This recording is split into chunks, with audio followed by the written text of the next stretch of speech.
Hi, welcome to another read aloud for There's a Boy in the Girls' Bathroom. Today your assignment is to do Somebody Wanted But So on your virtual thinking tracks, and you need to list 3 vocabulary words that you liked or that you didn't understand, or just fun words that you thought were interesting. So make sure that you have your thinking tracks ready to go while you're listening, and I think that's it. Let's go ahead and start our read aloud. Chapter 34. Life was too weird for Jeff to return to class. Anytime you want to talk again, Carla had said, please feel free to come and see me, even if you just feel like getting out of class for a while. He hoped she had really meant it. He had a lot he wanted to say to her, beginning with, I'm sorry. He slowly walked to her office. He hoped she wasn't there with somebody else. He knocked. Carla opened the door and smiled when she saw him. Hello, Jeff. He smiled. Hi, Carla. He stopped because he saw somebody else sitting at the round table. I believe you two know each other, said Carla. Jeff lowered his eyes. Hello, Colleen, he muttered. Colleen Marigold covered her face with her hands. You don't mind if Jeff joins us, do you, Colleen? Carla asked. Colleen shook her head with her hands still over her face. Jeff awkwardly sat down. Mrs. Ebel doesn't know I'm here, he said. I'll write you a note, said Carla. Colleen peeked out from between her fingers. I'm not supposed to be here either, she said. Carla turned to Colleen. So what's the big emergency? Can you say it in front of Jeff? He already knows, said Colleen. She looked at Jeff. You better not tell anybody. I won't, Jeff promised. Tell anybody what? Asked Carla. Colleen walked into the boys' bathroom, said Jeff. I was there washing my face. Jeff, Colleen exploded. You just promised you wouldn't tell. Oops, said Jeff. He blushed. It was only Carla. You were going to tell her anyway, weren't you? Colleen smiled at him. I didn't go there on purpose, she explained to Carla. It was an accident. I don't believe in accidents, said Carla. Colleen stared at her in amazement. She wondered how Carla knew she had gone in after Jeff on purpose. She turned to Jeff. I'm sorry for saying hello to you when you didn't like it. That's okay. Anyway, how was I supposed to know you didn't like it? You always said hello back. I know. I can't help it. Whenever anybody says hello to me, I always have to say hello back. He looked at the picture of the green monster with 6 hands hanging on the wall. If a big scary monster said hello, Jeff, I'd probably say hello back to it. Colleen laughed. Well, what's wrong with that? Demanded Carla. If a monster says hello to you, you should say hello to it. If you don't, then I have to wonder which one of you is really the monster. Colleen frowned. She suddenly remembered that Bradley Chalkers had said hello to her at the beginning of the lunch period, and she had walked away without saying hello back. It made her feel terrible. You can say hello to me whenever you want, said Jeff. She smiled again. Hello, Jeff, she said. Hello, Colleen, said Jeff. I read somewhere, said Carla, that in Zen, the most important rule is that when one person says hello to you, you have to say hello back. What's Zen? Asked Colleen. A religion, answered Carla. She got a book from her bookcase. Here it is. She read aloud from Raise High the Roof Beam Carpenters by J.D. Salinger. In certain Zen monasteries, it's a cardinal rule that when one monk calls out hi to another monk, the latter monk must call back hi without thinking. Jeff should be a Zen monk, Colleen exclaimed with delight. Jeff laughed. I already say hello to anybody who says hello to me, he said proudly. Can girls be Zen monks too? Colleen asked. Why not? Asked Carla. Colleen laughed with delight. Then she said, Jeff, do you want to come to my birthday party next Sunday? Yes, said Jeff. That's the second most important rule about being a Zen monk. Whenever another monk invites you to a birthday party, you have to say yes. Colleen laughed again. You're the only boy so far, she said. I'll invite one more, but only one. I can't invite too many boys. Suddenly, she looked very serious. She knew what she had to do. Chapter 35. Before dinner, while it was still light, Bradley's father, bad leg and all, taught Bradley how to dribble. Bradley could hardly wait to show his friends. The next morning, when the bell rang for recess, everyone hurried outside, except Bradley. First, he had to put his paper neatly in his notebook. Then he had to mark his place in his book and put all his pencils in his pencil holder. Then he put everything away neatly in his desk. He rushed out the door. Hello, Bradley, said Colleen. He stopped cold. Colleen closed her eyes tightly, then opened them with the determination of Zen monk. She asked, Would you like to come to my birthday party on Sunday? Bradley stared at her. Jeff will be there, said Colleen. He's the only other boy. Everyone else will be girls. I would have invited you sooner, except, I just found out when it was. Bradley nodded his head until his mouth worked. Yes, he said. Good, said Colleen, then scooted away. Bradley stared after her, then turned around in a circle as he tried to remember which way he was going. Bradley, called Andy, hurry up, we need you. He ran to the basketball court. He forgot everything he had learned about dribbling. Is he coming? Asked Melinda. Colleen nodded. Lori stuck out her tongue and screamed. It'll be fun, said Melinda. Bradley's not the same as he was. I think he's gotten better. Oh, you can't come anymore, Melinda, said Colleen. Why not? She asked, obviously very hurt. Because they're coming and you beat them up. But they started it. Colleen stared at her, hands on hips. She couldn't believe Melinda was being so unreasonable. I thought I was your best friend, said Melinda. You are, said Colleen, but they're boys. Oh, okay, you can come, but you better not cause any more trouble. I thought I was your best friend, said Lori. That night, Bradley lay in bed too excited to sleep. He couldn't wait until tomorrow when he'd see Carla again. He had so much to share with her, and it was all because of her magic book. He turned on the light above his head and read aloud to Ronnie and Bartholomew. They laughed whenever he did. I just met Ace. He's my parents' lawyer. Guess what? He's crazier than my aunt and uncle put together. The first thing he said to me was, Do you like peanuts? They're okay, I answered. Good, he said. He gave me a peanut and ate it. Do you want another peanut? He asked. I shrugged. So he gave me another peanut, and I ate that one too. Big deal. You must really like peanuts a lot, he said. I told you he was crazy. I want you to remember that, he said. If anybody asks you, you really like peanuts a lot. Okay, I really like peanuts a lot, I said. Then he gave me 3 more peanuts. Eat these. I ate them. You just ate 3 peanuts in 5 seconds, he said. Can you believe it? He had timed me. Tell me he isn't crazy. He isn't crazy, laughed Ronnie. Why is he making such a big deal over peanuts? Asked Bartholomew. I don't know, said Bradley. There was a loud knock on the door. Then his father entered. It's past your bedtime, Bradley, he said. Okay, said Bradley. He reached for his light. Oh, you were reading, his father noticed. Well, that's all right then. You can stay up if you want to read. Bradley smiled. Once again, the magic book had kept him from getting into trouble. So, what did the kids think of your dribbling? I forgot how, Bradley admitted. He hated to disappoint his father. I guess we need to practice more, said his father. Maybe this weekend I'll put up a backboard on the garage, he said. He said good night and walked out of Bradley's room.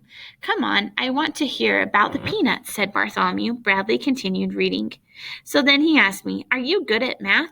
Well, I don't like to brag, but math happens to be my best subject. Big deal. Okay, here's the math problem for you, he said. If you can eat 3 peanuts in 5 seconds, how long would it take for you to eat 50,000 peanuts? I got out a pencil and paper and figured it out. About 23 hours and 9 minutes. That's less than a day, isn't it? He asked. Yes, I asked. There are 24 hours in a day. He's supposed to be my parents' lawyer, and he doesn't even know how many hours there are in a day. Remember that, he told me. If anybody asks you, you can eat 50,000 peanuts per day. I laughed. Who would ask me that? The police. The chapter ended there.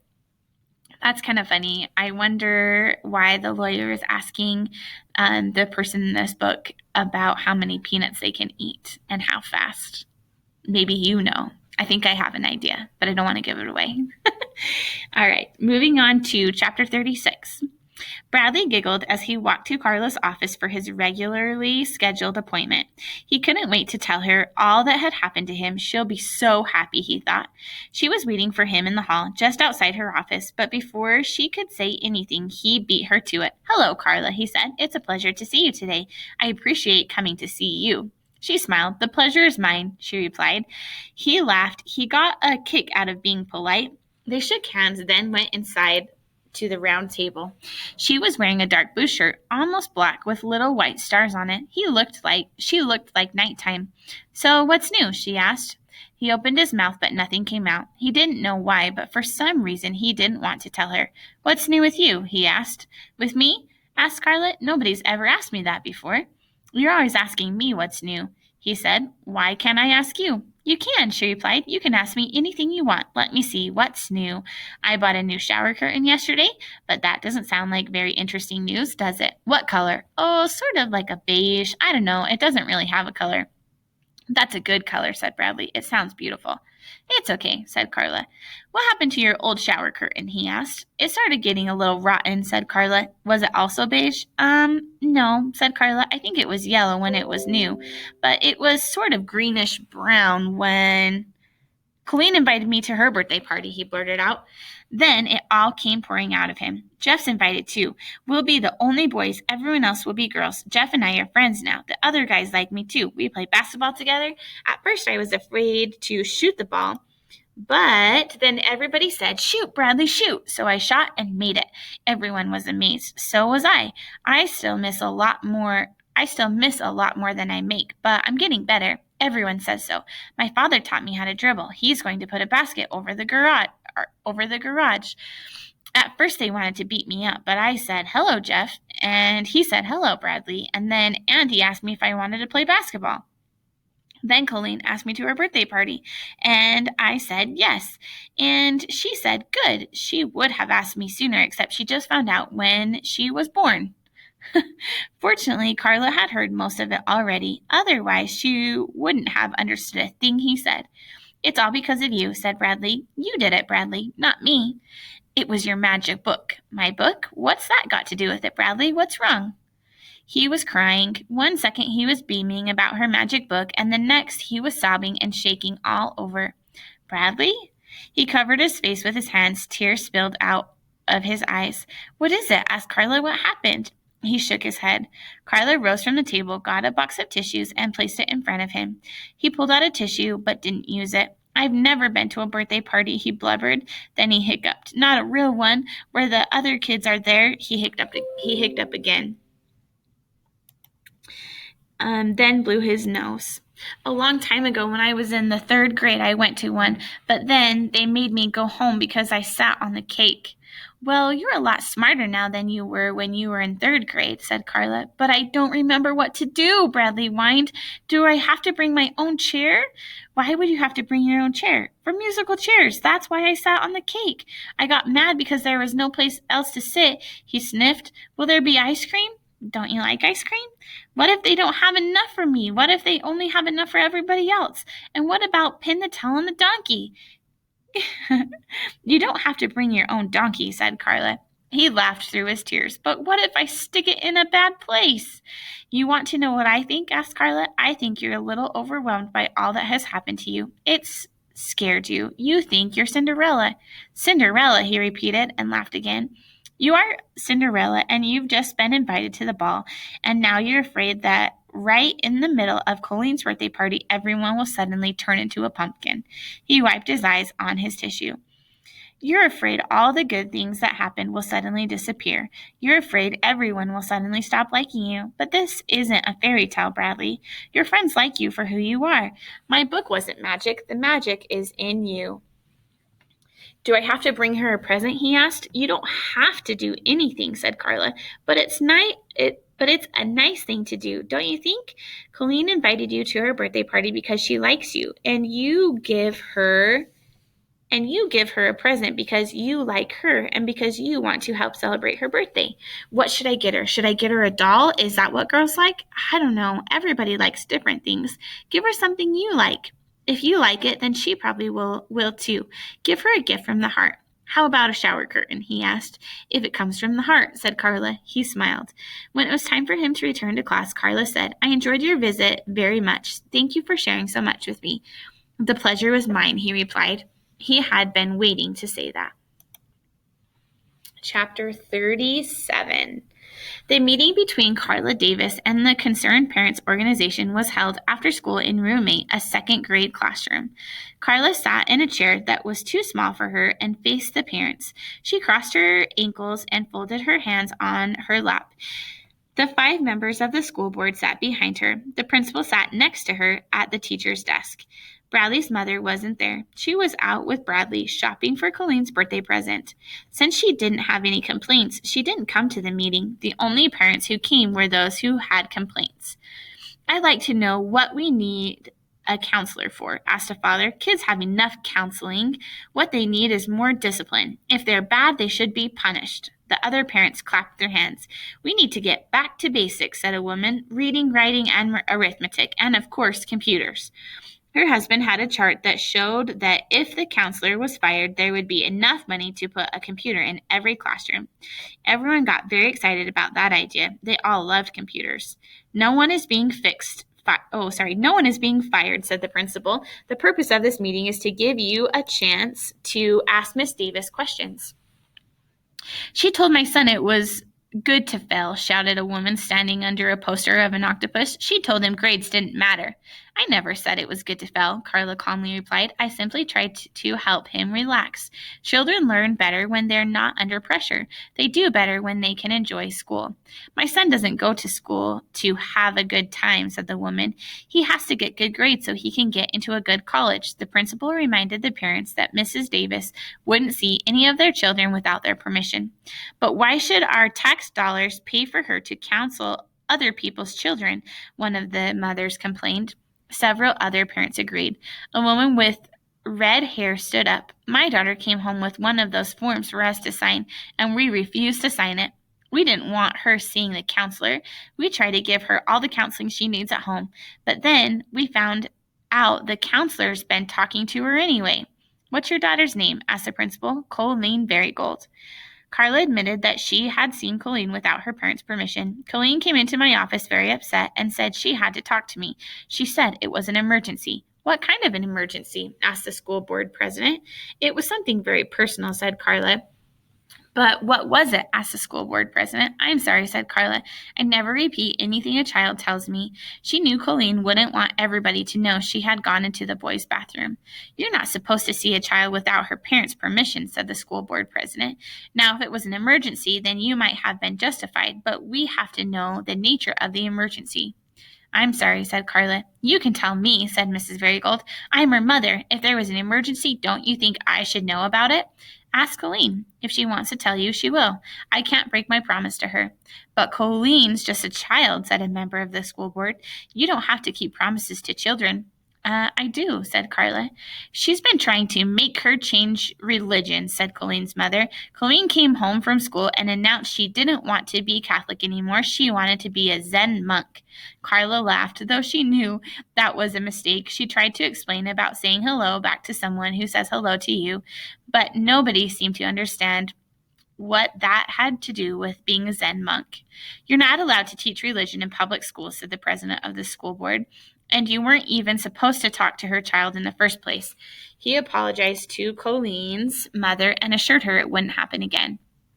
A woman in the front row raised her hand. "I never had a counselor when I went to school," she said. "I don't understand what they do exactly."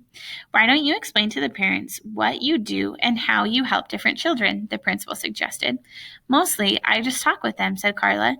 "I listen to their problems, but I never tell them what to do. I try to help them learn to think for themselves." "But isn't that what school is for?" asked the woman. "To tell the kids what to think?" "I believe it's more important to teach them how to think instead of what to think," said Carla. "But if they do something bad, don't you tell them it's wrong?" asked the man sitting next to her. "No," said Carla. "I think it's much better if they figure that out for themselves." "What if there was a boy who bit his teacher?" asked a father. "What?" Carla exclaimed. "Wouldn't you tell him not to bite her teacher?" he asked.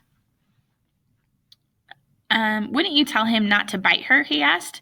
"No, I talked to him about it and tried to find out why he bit her, but—" "What if he keeps on biting her?" asked the man. "What if every day he sneaks up behind her and bites her on her butt? Then what would you do?" "This is getting ridiculous," said Carla. "Tell him what you do," said the principal. Carla sighed.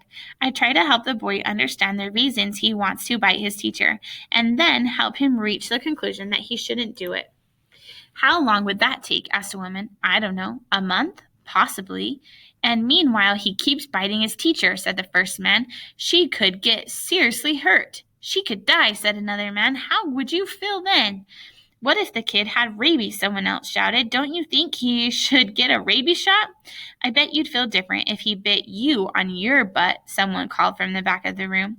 Everyone began talking at once. "What if he bit you?" "You'd punch him then, wouldn't you? Then you wouldn't wait for him to think for himself, would you? Not if he bit you. What if he bit you? Carla uncrossed her ankles, then crossed them the other way.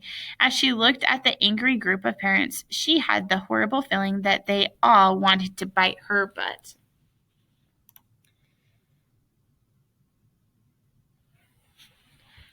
Bradley Chalker's homework book report. My Parents Didn't Steal an Elephant by Uriah C. Lasso, Mrs. Ebel's class, room 12, Red Hill School, last seat, last row, next to Jeff.